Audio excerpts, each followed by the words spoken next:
นุกไหม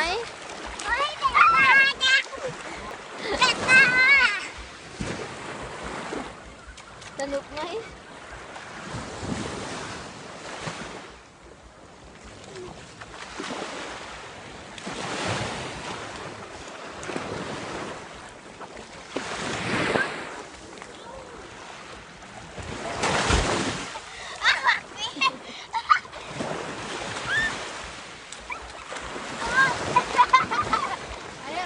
ไอ้อ้วนอ้วนอ้วน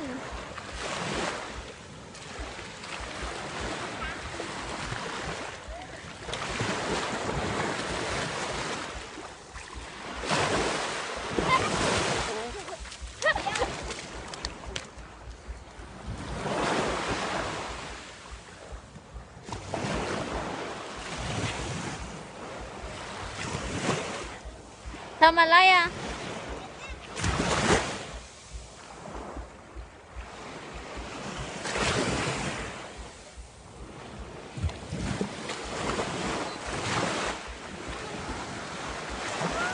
ดูเด็กๆเล่นน้ำทะเลเด็กๆชอบทะเล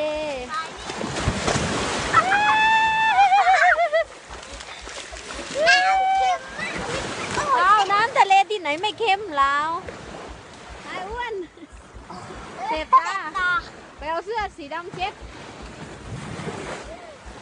น้ำทะเลเค็มมากดีไอ้อ้วนเจ็บตาแล้วโอ้วิ่ง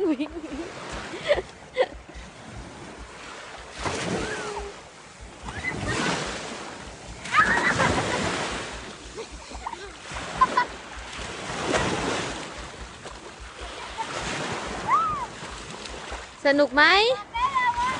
สนุกไหมลูกสนุกไหมสนุกไหม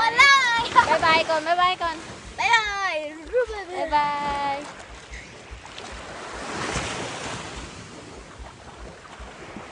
สนุกไหมลูกสนุกไหมลูกบายบายก่อนบายบายน้าจ๋าพามาเที่ยวสนุกไหมคะสนุกค่ะรักไหมรักน้าจ๋าไหมคะโอ้ยหอมแก้มเปียกหอมไหมหอมไหมบ๊ายบาย